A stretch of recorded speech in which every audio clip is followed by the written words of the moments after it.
G'day, I'm Merrick and welcome to Tractor Monkeys, the quiz show that takes us on a ride back through time so we can celebrate Australia at its best and its best forgotten. Tonight, we're talking about TV. Where would we be without it? Probably at home having a conversation with our families, and none of us want that, do we? So, please welcome our team captains, the primetime Monty Diamond.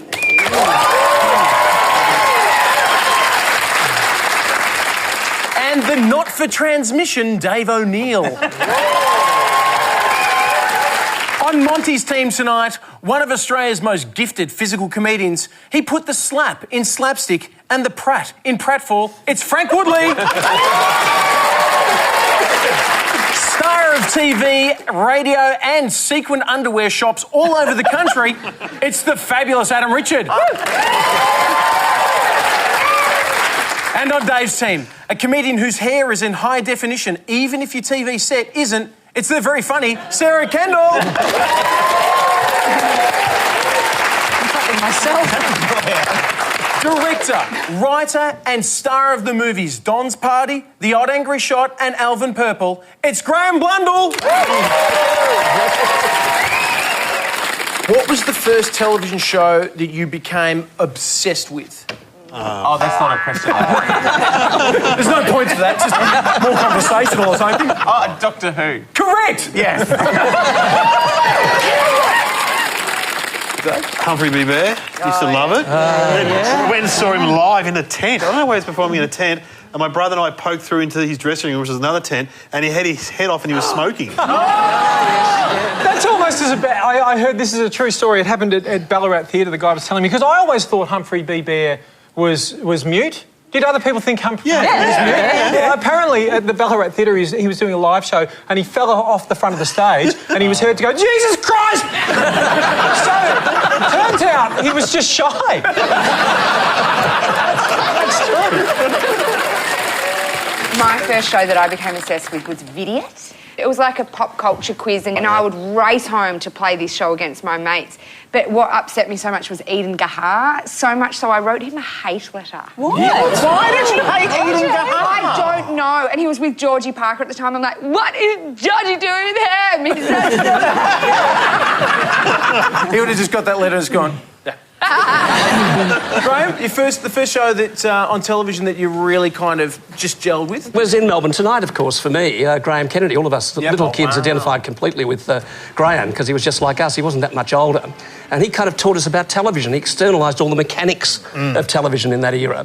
He upended the sets and showed us how the mics worked, and we just idolised him for that as much as for the comedy and the slapstick and the irony that he brought to TV. Sarah, your first love of television? My first real obsession was Monkey Magic. Yep. Yeah. We've got an image, if you haven't seen Monkey, it was really, really big. That's an actor called Masaki Sakai, I think his name was. I used to watch it, so I can still remember the entire opening spiel. That was my thing. I'd love to see it. What is it? Okay, so, this feels like a massive mistake. But, It's going well. I would have called him a mistake. everybody shut career up. ender. Back in the Wells before Monkey. Shut up. Primal chaos reigned. Heaven sought order, but the phoenix can fly only when its feathers are fully grown. The four worlds formed again and yet again. Time passed. Time, the pure essence of nature, the powers of the sun and the moon all worked upon a certain rock and it became all God's creation. Elemental forces caused the egg to hatch and from it came a stone monkey and the power of monkey was irrepressible!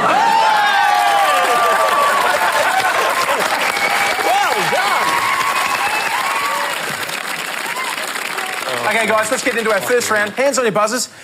To kick things off, let's go back to where it all began. We'll have a look at some footage of the first ever broadcast on the ABC.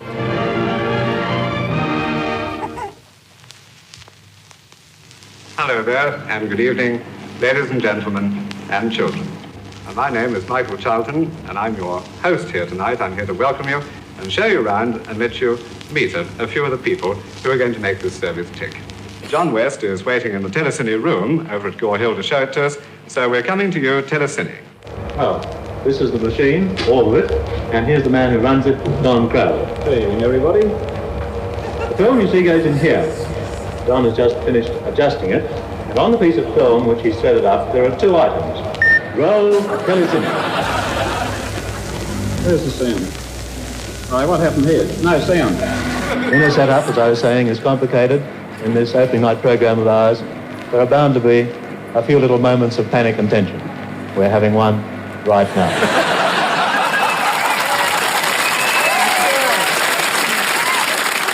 Looking at that footage, it's hard to believe that was almost 5 years ago. I love that the first show ever on the ABC was Australia's Funniest Home Videos. But it is interesting that it should be so rough because all these shows came out of a place called Gore Hill. Well, I cannot...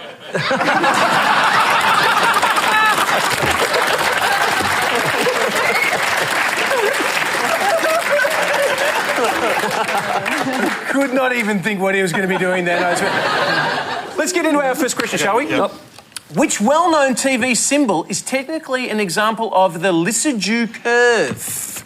That's Dave's team, the Lissajous curve. Is it the ABC logo? Is it the Lissajous? Is it that thing? Is that Lissajous? I reckon it's a sound That wave sounds thing. right. Yeah, I reckon that's it. I reckon it's the ABC curve. Yes, we've rigged it. It is the ABC curve. Talent shows are a huge part of the Australian television landscape. But did you know the ABC helped pioneer the genre in the 1970s? Well, have a look at this. Welcome to Quest 76 with your host, Peter Regan. Thank you. Good evening and welcome to Quest. And so to Perth to meet our first contestant. Brian Connell is a recreation student at the Western Australian Secondary Teachers College.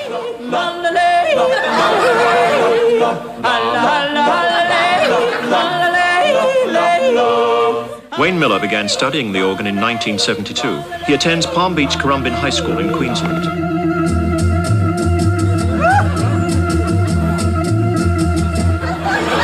Terry Hartshorn is 16 and comes from Barala in New South Wales. And her ambition is to become a professional contortionist.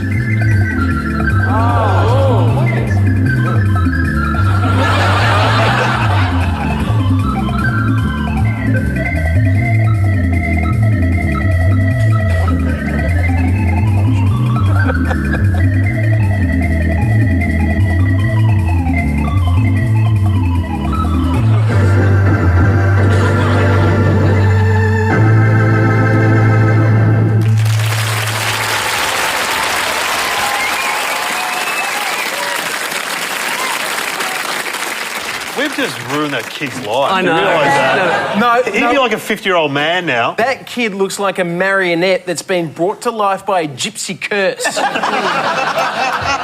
Seriously, people were coming up to work tomorrow going, I think I saw you playing the organ on the ABC. I think he probably lives in a big castle. He'd be like, yes.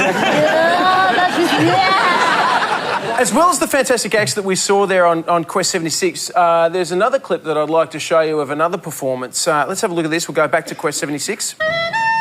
The Smell of Regret, Jazz 3, have been together for 2 years. Tonight, they will be performing Stop Doing That, You're Hurting Me.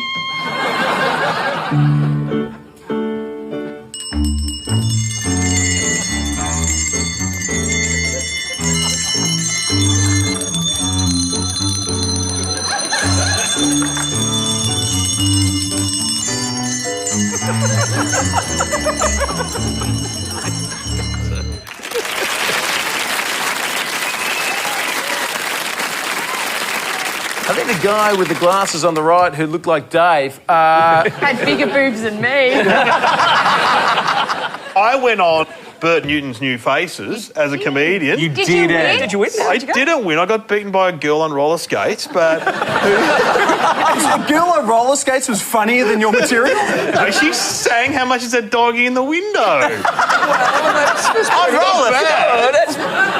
I just remembered too. I got asked to go back on New Faces too in the Viewer's Choice. Viewer's Choice. Viewer's Choice. Your mum rang in. All right, let's get into a question. Which of the following never appeared on Hey Hey It's Saturday's Red Faces segment? Was it A, musical act Tripod, B, actress Kate Blanchett, C, comedian Carl Barron, or D, Rob Sitch from the panel? Monty? Kate Blanchett was definitely on. Yeah, she was I definitely. reckon Was she Rob really? Sitch Was was she? as well Yes. in a kind of a D-Jenny sort of thing. Yeah, they did the Thunderbirds. I'm getting a weird tripod vibe. I don't know why. Tripod. You're backing Not being away. on it. Or Yeah, not being What on about it. Carl Barron? Carl's Sydney based. Yeah, so whereas maybe so Tripod say were Carl, Melbourne. okay. Carl was not on it. Carl was not on it. No. And smart for sticking with that, it was Carl Barron. Yeah.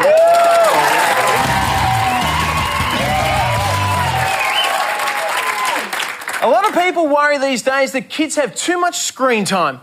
But back in 1975, they had the same problem after the invention of colour television. And the predictions, and they're not unreal, are that by the end of this year, something like 20% or 800,000 homes will have colour television in Australia. It's a faster rate than any other country in the world. Australians spend more time doing it than practically anything else. Who watches television before they come to school? Put up your hands. Everybody except you.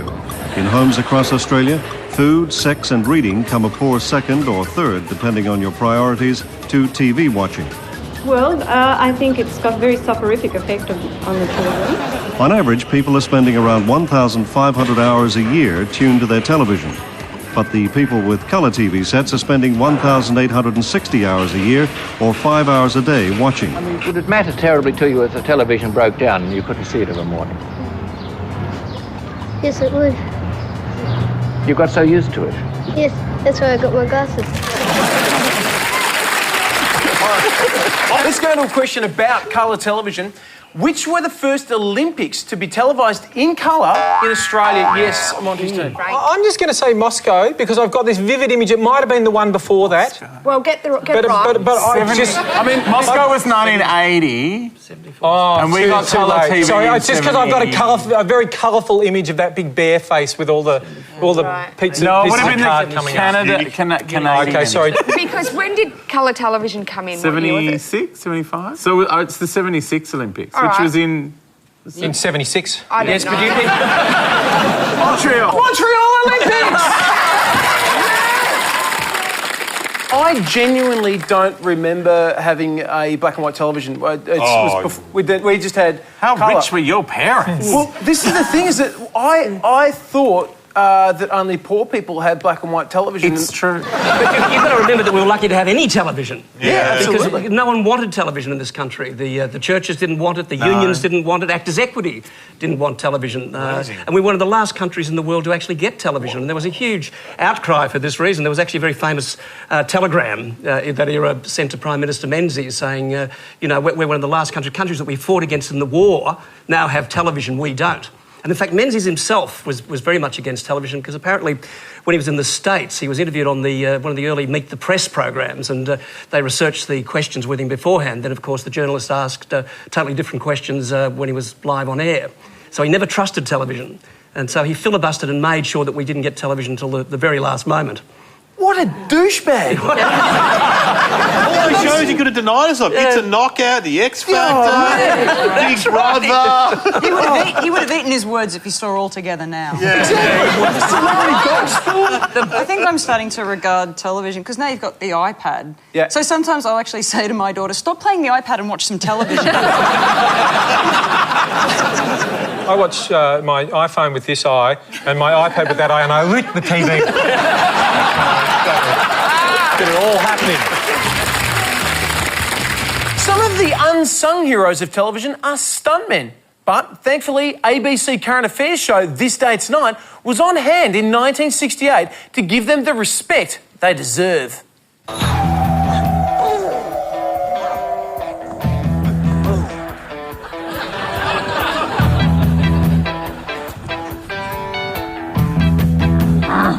Do you think there's too much violence on television? No, Brian, I don't. I'm a stuntman. I need work, and as a matter of fact, there's a lot worse than this I can show you. Well, this is the bed of nails. Yeah. Come on, get it over with. Oh, first gun. Oh, I tell you what, those pants are not coming off. Oh, look.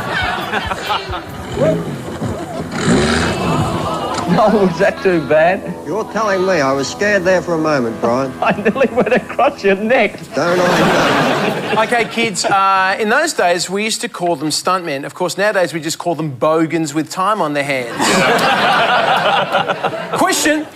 The Unknown Stuntman was the theme song of which 1980s TV show? Yes, that's Monty's team. Fall Guy. It was The Fall Guy. Yeah, because it was old mate that used to be Steve Austin, the $6 Million Man, who I had a crush on. You would have done stunt work in the Alvin Purple movies. Did you do your own Well, stunt even work? before, in the early Crawford's days, the actors had to do all the stunt work because they couldn't afford stuntmen. So we'd jump off roofs and we'd drive the cars at full pelt, and it was great fun. There was a bit of nudity in Alvin Purple, though, because people don't know Alvin Purple was a legendary that wasn't really movie. stunt work. Alvin Purple was a bit like Austin Powers of the 70s, wasn't it, really? He was all about the ladies chasing him, and there's a lot of nudity, though. There was nudity. It was that sort of era. Everyone was nude. It was mandatory that you weren't only young and beautiful, but that you were nude. You're talking about stunts and nudity, Graham. You actually combined the pair of them. We've got some footage here of you combining nudity and dangerous stunt work. Fully nude. Is that you? What? I think it is. Oh, my God. The producers there, of course, supplied the spaghetti, but Graham supplied the meatballs. Graham, you had a banging bod. Yeah, you were hot, weren't you? You were hot back in those days. That's a good thing, Graham. That's a good thing. I can still remember Jackie Weaver, the now very, very famous, very distinguished actress, being offered $50 by Tim Burstall, the director of the first Alvin Purple film, to go out there, take her clothes off and be in a shop where I opened the door and she was suddenly naked. Oh, my God. She said, oh, yeah, that's all right. You give us the money now. Wow. $50. Good, that's right. Back then, that's like $80. Well, that's more than I got paid for the entire movie. Hang on, hey, Merrick, hang on a second, ladies. All right, Dave. There we go. See, look, any chance actors take their clothes off. I think what's actually a lot more difficult, though, is actually kissing scenes because it's more intimate. Let's have a list of who else you've kissed. You would have kissed some. Did you kiss Abigail from Number 90? Yes, of course I kissed Abigail. Who did it? Everybody kissed Abigail. Everybody in the studio kissed Abigail. Jackie Weaver. Yes, all the small actresses. Humphrey B. Always Bear. make me look bigger. Humphrey B. Bear, that's right. He was a fairy for What a a list. any men in there? Did you ever kissed any men? I can't remember the men. Wow. Have we got a surprise for you, Graham? With that, let's go for a score check. The scores are Dave's team on 1, Monty's team is on 2. Yeah.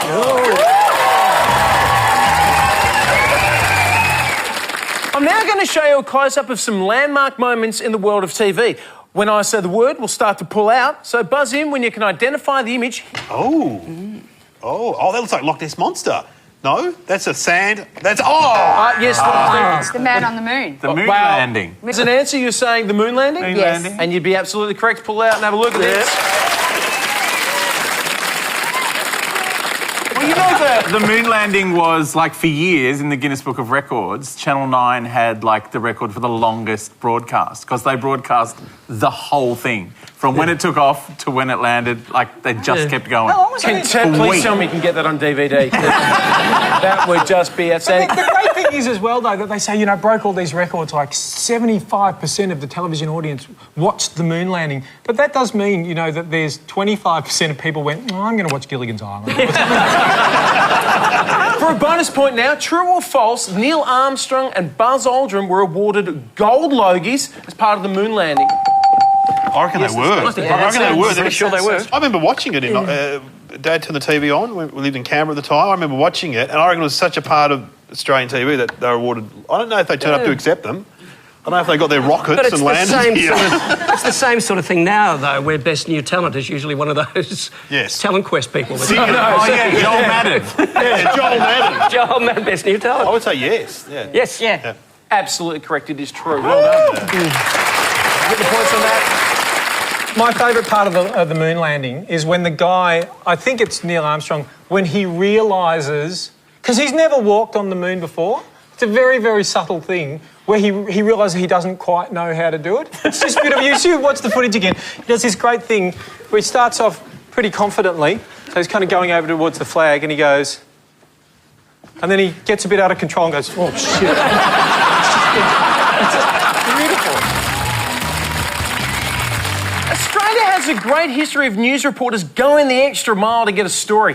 But sometimes things don't go to plan. This is Kiboko, a village in northwest Uganda. This is Kiboko, a village in northwest... This is Kiboko, a village in northwest Uganda. But this year it's moved to Kiboko, a village deep inside...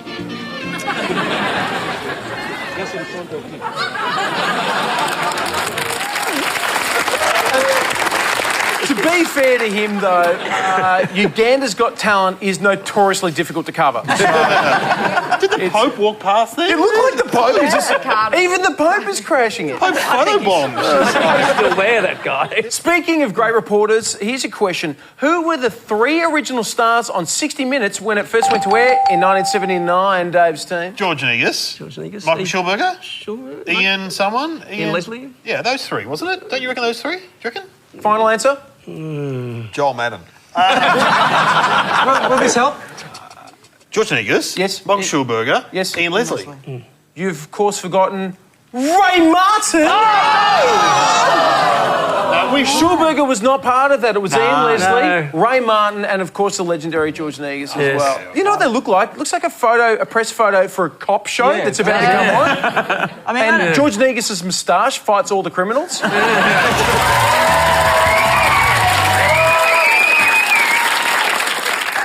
In our next game, one guest from each team will take turns behind the green screen. We will then magically transfer their head to the bodies of memorable TV characters. They have to guess who they are by asking their team members questions as the race against the clock begins. From Dave's team, it's Sarah Kendall up first. Sarah, are you ready for your first character? We've revealed your first image. You can begin the questions. Right. Am I Australian or... am I Australian? No. No. So I'm American. Yes. Yeah. Am I male or... Am I male? Yes. Yeah. A male American. Am I from the 80s? No. 1970s? Yeah, 70s. Yeah, 1970s. I'm a male character from a comedy in the 1970s. Yes. Did a lot of people want to have sex with me? Probably not. Yeah. Yes. I was a sex symbol. Yes. I was a sex symbol. Yeah. I was like John Travolta in Welcome Back, Kotter. Oh, no. You weren't that sexy, no. The clock is ticking. Yeah, I know, Merrick. When you look back now, you're actually a bit of a loser, I reckon. I was a loser in the... a little bit. I felt a little bit when you said that. I felt like saying, hey, settle down. Hey. Am I Arthur Fonzarelli? Yes, indeed. Very well done. I actually heard that in different countries, shows got dubbed into the different languages, and apparently a friend of mine's Italian, and he said that in Italy, Fonzie's catchphrase was he would go, Big round of applause for Sarah. Next up on the screen test, we have from Monty's team, Frank Woodley. Frank, are you ready? Let's have a look at your character.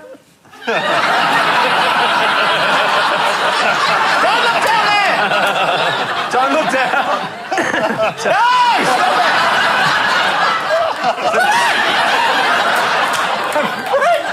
Have I gone? I'm a sex machine. I'm a child. Am I small? I'm an old.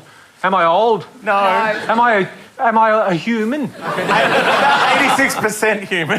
Yeah. I'm a cyborg. So I'm male? No.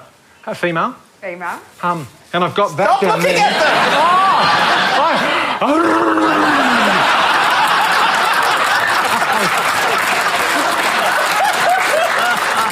think you have a tattoo on your bum that says not to be used as a flotation device. Am I Australian? No. American? Yes. Do I do a lot of stuff on eBay Watch? Pamela Anderson?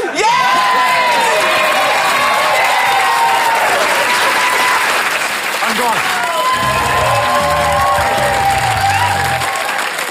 Well, it's the final round, and although scores are favouring Monty's team at the moment, the last round could decide the winner. So first the buzz in, starting now, gets the points. Are we ready? Yes. Excuse me.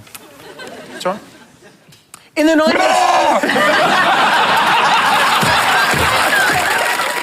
1970s, Graham Kennedy was banned from live TV for his impersonation of which bird? It's that was Monty's team? Crow. Crow.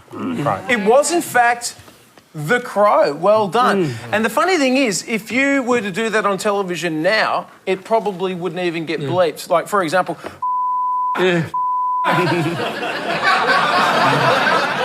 In fact, Kennedy used to do it for years before, but he never said that particular word. He used to say, "Face up comes Kennedy." Oh, that's for years and years. So he'd make a mistake. Oh, face up comes Kennedy. I did not know that. That's true. I'm going to give you a point for that anyway. Complete these lyrics from the Perfect Match theme. Like peaches and cream and... Dave's team. Something obscene. Sausage and beans. No. Peaches and cream. It's something that goes together, isn't Sausage it? Yes. No.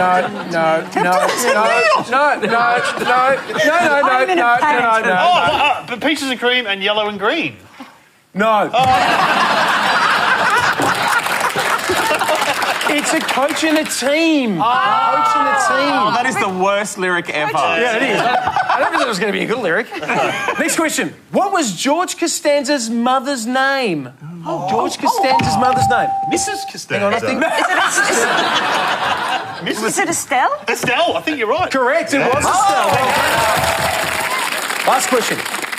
What act did Dave lose to on New Faces? Oh, Monty's saying... The roller skating doggy girl.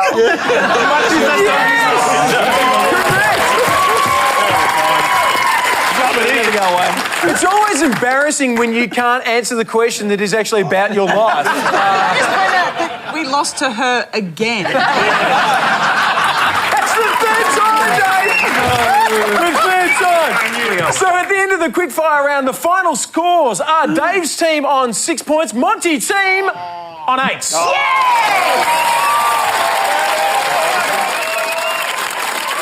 Congratulations, well done. A huge thanks to our guests, Graham Blundell, Sarah Kendall, Frank Woodley, and Adam Richard. And of course, our two team captains, Monty Diamond and the chick who was on roller skates. I've been Merrick Watts, and that has been television. Thank you for watching. Good night.